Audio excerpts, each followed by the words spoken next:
G'day, it's Joel Rasmussen for Southern Cross Combat, and I'm here with Mr. Ryan Dunstan. Ryan, thank you for the time. I do appreciate it. You're a very busy man. You're a travelling man. You got into Melbourne today, I believe. How are you enjoying it? Oh, it's beautiful weather, right? Thanks for turning on. I packed for 18 degrees. It's four above what we're at home, and it got here and it's freezing. So it's typical Melbourne weather. First off, hats off to me as a journalist. Great question to open with, how's the weather? Yeah. First off, awesome, yeah. Secondly, I made sure it was the nicest just for yourself, you know. Just slightly off camera over there is the man you're here to corner, Jake Piper. He's taking a short notice fight. He's not stepping in on short notice, so there's a bit of a mix of like he's been prepped but not. But what are your thoughts on this upcoming fight on short notice? Well, this is, we're going to fight regardless of any opponent that's put in front of us. So once Corey was out with the injury, obviously it didn't take very long. Someone put their hand up, and we're glad they did because we are ready for the fight, any fight. So yeah, we're ready to put on a big show tomorrow night, on Saturday night. When word got to you that Corey was out, what was the initial reaction? Because that would not be the first time that Jake Piper's pro debut would have to be postponed. So what was your initial reaction? I think, for one, we were sort of used to it, and then they said we'll get someone, and they got someone. So first of all, I think a few of his friends cancelled their flights, so then they had to rebook them. So they're out $600 or something like that. But we're back on track, so we cannot wait for Saturday night. Was there? You kind of touched on it, but was there ever a moment of hesitation? Was there ever like should we do this? No. Straight away we said, well, he's the first one, and he goes, let's do it, and said, let's do it then. So yeah, even at featherweight, he was already walking at featherweight at the 66. So yeah, we said, yeah, don't have to cut weight, let's fight. Featherweight isn't a place that is that foreign to Jake, although as a pro he was kind of looking for more of that bantamweight. Is that an easy process if he's walking around at featherweight? And then it gets moved, and you can now fight at featherweight. Is it easy to get him kind of back up, put some weight back on? Yeah, so he just kept on eating. So he was just a few kilos above now featherweight. So yeah, it's an easy cut. He feels better. We don't have to do a horrible sauna or anything like that, and so it's going to work good for both the boys. So I think KCB's around that 66 kilos as well. So it's going to be a great fight.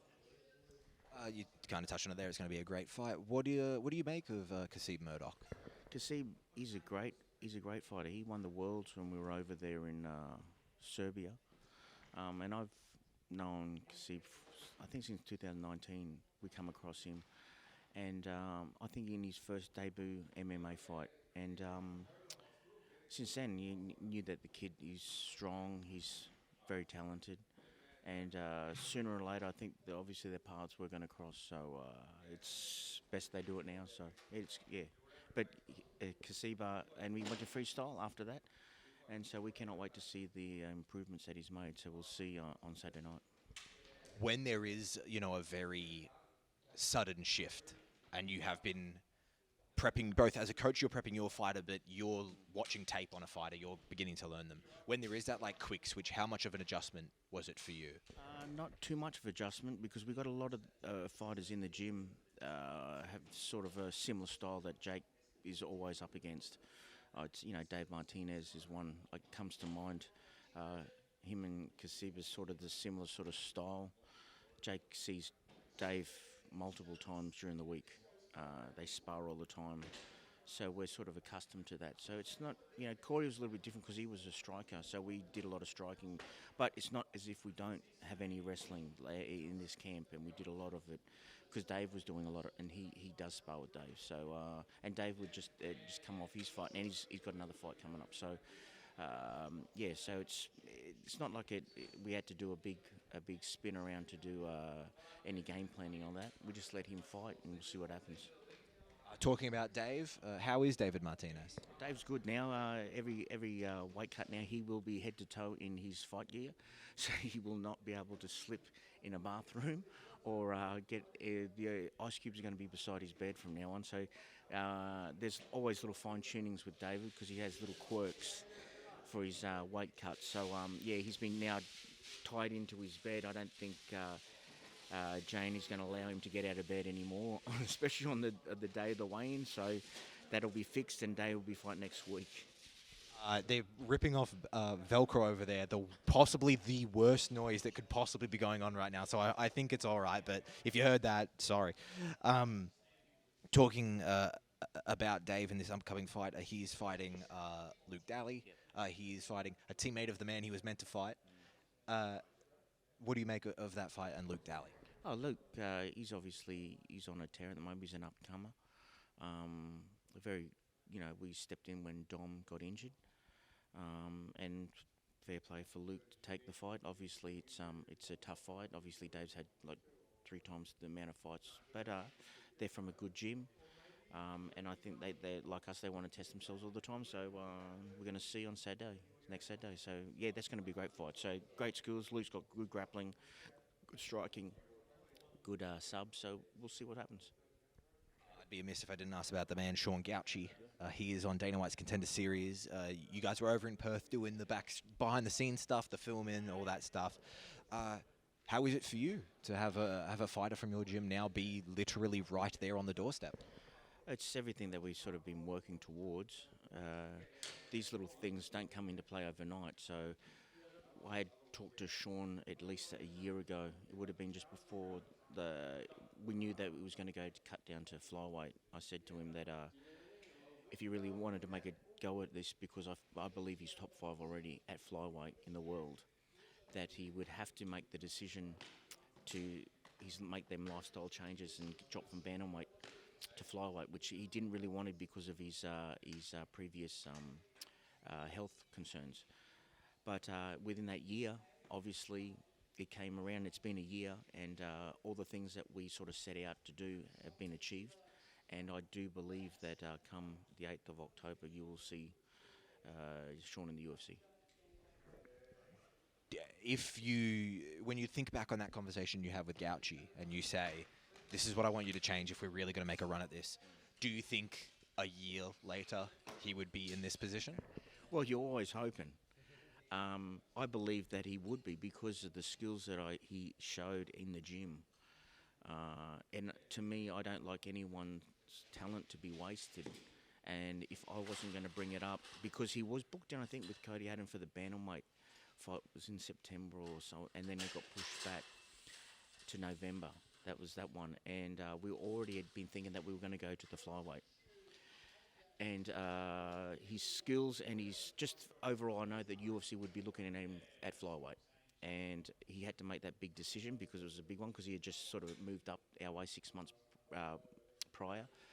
And I felt that I needed to say it to him because I knew him long enough now that I could have my own input into what I saw. And I just said, mate, if you really wanted to change your life, you get to flyweight, do all the right things, and I believe that you get to the UFC. And it took a year, and we're there. So he did all the right things. The team's done all the right things.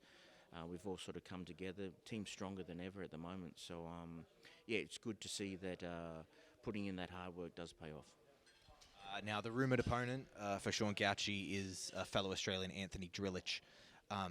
If you can play a little bit of pretend with me, and we're going to pretend that is 100% locked in and confirmed that everything's correct. We're going to do some pretend.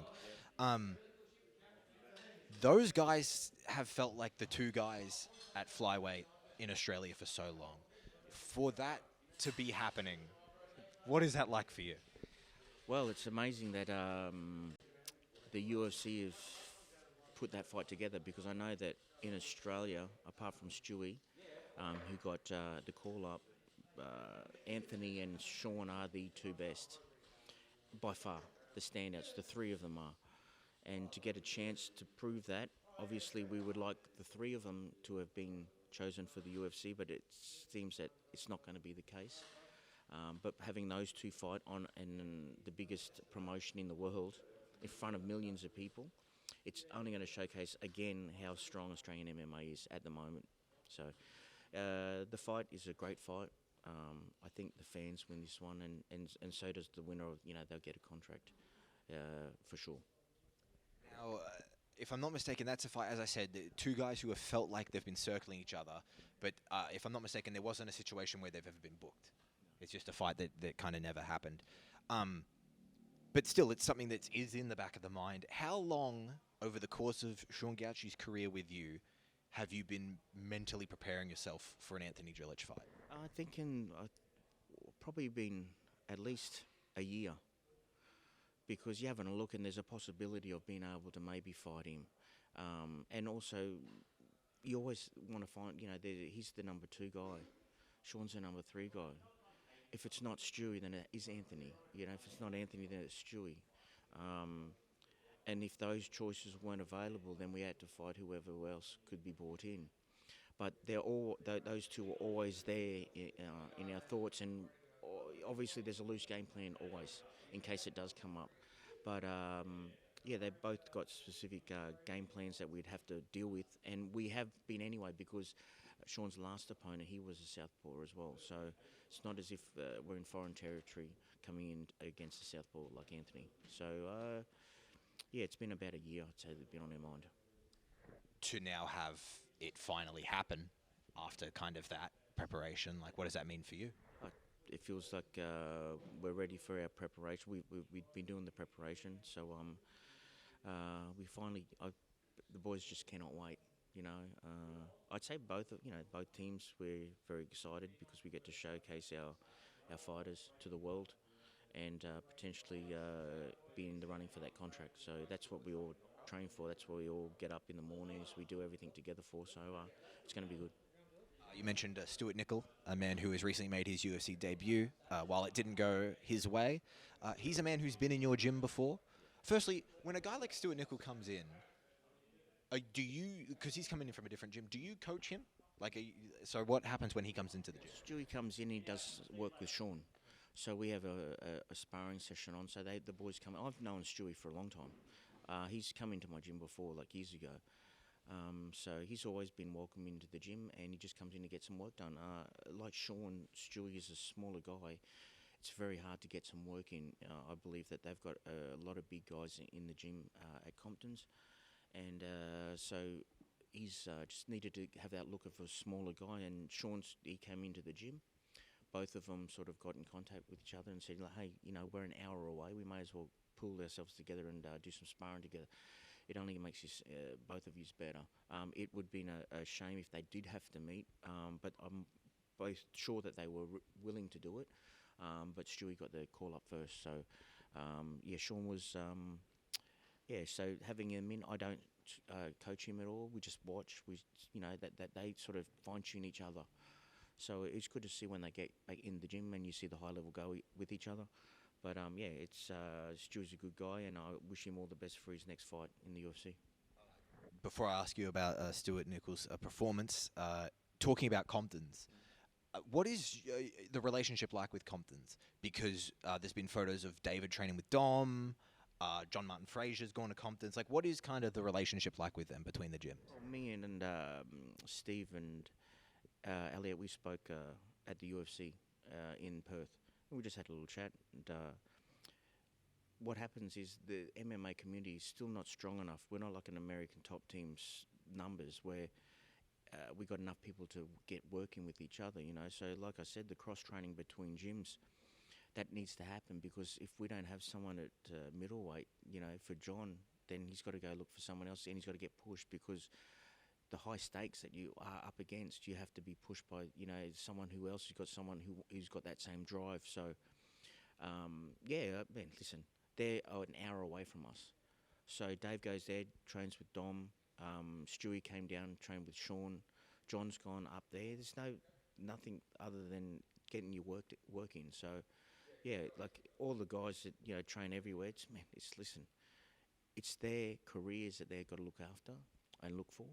And, you should never be thinking that you have to be, I've let a lot of people, like Jake goes to base, Logie comes to us, like Damian Brown brings the guys down to ours. We'd all do cross-training, so it's not a big thing. I think people make it out to be a bigger thing than what it is, and they want to get some sort of story. But realistically, we all respect each other, so it's all good, yeah.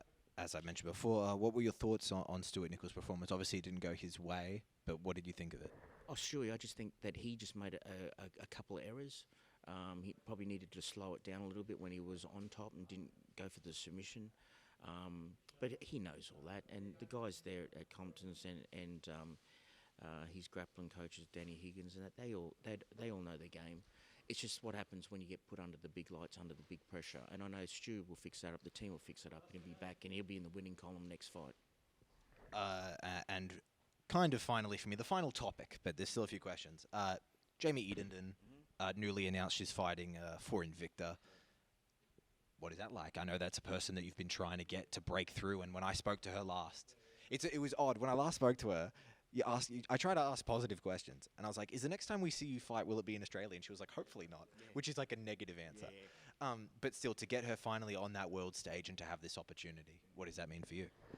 Well, as a coach, it was when I got told about the news, she FaceTimed me and she told me because I was sick. So she couldn't wait to tell me, so they FaceTimed me, and I was so proud of her because she is one of the ones that puts in a lot of effort in the gym, a lot of time, and she's the one that is hardest to get fights for. She went up 2 weight divisions to get a fight. You know how dangerous that is to have a loss on your record? Have a loss on your record because of this, taking a chance like that. So we took a chance like that. We got the green ticks that you're supposed to do, and to see her do that, she'll fight anyone. So us being able to go to Invicta, go for the 45, which is her weight division, get to compete against the world's best 45ers. We win this fight, we get a title fight. So I'm very proud, happy, everything about it for her. So once again, the team is on fire at the moment. So we've got good things coming. She is fighting Abigail Montez. What do you make of her opponent? Man, she's tougher than what a record says. She beat that Clarissa Shields. She stopped the hype train. She's got. She doesn't stop. She comes forward. She's got good wrestling defense on the cage. Listen, she's everything similar to Jamie. This fight is nothing but fireworks. This is going to be a great fight. Both of them come forward. They go both a huge amount of punches. So this is the fight I feel as if it's the one that will launch Jamie internationally. It could be fight of the night. I feel because both of them are going to stand there. They're going to punch each other.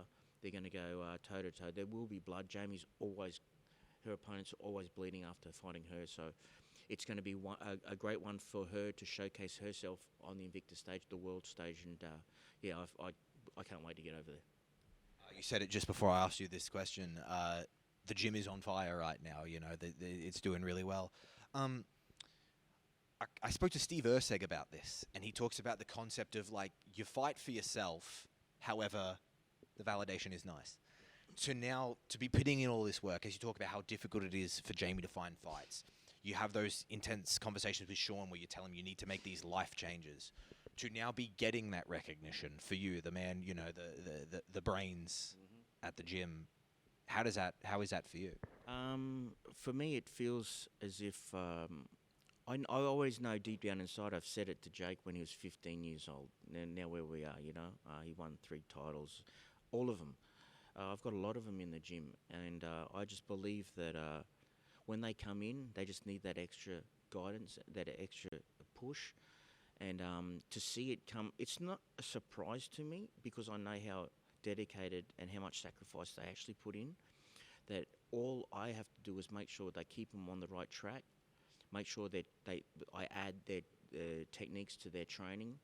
With me, I sort of add them individually to what style I feel as if warrants what will bring out the best in them, not try to do whatever I think they should do. I sort of add on little things. So when I see it all come together, I see them get this success. It makes me happy. I mean, listen, I don't even get emotional when they're fighting or anything. For them to get success makes me emotional, and to see it come into fruition after like a year, it could be 2 years. You know, that they all want to get to the top. To see that, and what happens is the gym, the momentum builds because they do believe that we can do these things. Before we went overseas for the New Zealand card for Hex, I said after we're up against Jenna Fabian, which she's from the PFL. This is 2 weight divisions. Sean's up against his Japanese opponent. With the pressure's on for him to get to he could possibly get the UFC for this. I said, out of our little gym, the world's going to be able to see what we do here, And it's in Caloundra. I'm not sure our population, but it's not very big. You know what I mean? So for us to be able to compete with the world's best is very, for me, it's humbling. But I know that we can do it because we do put in the work. I see the work. I see the hunger that they have, and when they get that success, I get the success as well. Just because I feel that I'm helping them along their path or their journey in their life. If Jamie is successful and victorious on Invicta, and Sean is successful and victorious and enters the UFC, are you prepared as a coach for what that success can do to a gym? And are you prepared that maybe there'll be a lot more people? Yeah, well, we are definitely hoping for an influx. But Jeremy, one of the guys, the business partners, he is the brains behind all the gym promotion and that. He is ready for the influx. We're actually getting it at the moment. There's a lot of hype around the gym at the moment, so there's a lot of people coming in. I feel as if you can feel the energy, and the influx will be great. Look, everyone should learn martial arts, and it'll be a great thing that just bringing more eyes onto the sport on the Sunshine Coast in Queensland. It just brings a better life and a better community for everyone around. You raffled off a bike the other day. What was going on with that? Yeah, well, that's what I mean. We got some small businesses like Lighthouse Electrics. They gave us an e-bike to donate for our fight team and the gym. So we got these small businesses on the Sunshine Coast that we're very grateful for that get behind us.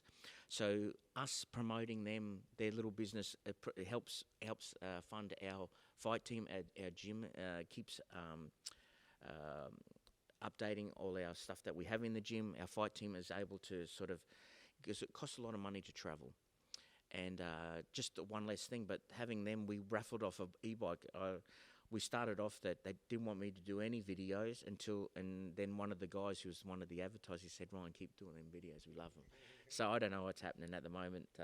You probably shouldn't have a microphone in my face because I'm getting too used to it. You said traveling's not cheap, and you will be doing a lot of it in the future. Finally, did you ever go on the electric bike? Because I've seen you on the electric scooter, and that gets pretty intense. Did you flip the electric bike? The only one who got to use it was Jake. They allowed him to ride it for the skits that we were doing. They didn't want the thing that I got told is they didn't want to put any Ks on the motor. I wanted to be riding it around, but Jamie said you were like the 30th person in line to be able to ride that thing. So all I could do was sit on it. I could just talk behind it, and I wasn't allowed to do anything on it. But Jake was the only one that was allowed to do it. They kept me away from it. They actually didn't want me to do any promotion for it until I started moving numbers. The influencer, Ryan Dunstan. Ryan, I thank you so much for the time. It's a pleasure to speak to you. Thanks, brother. Thank you so much. Thanks a lot.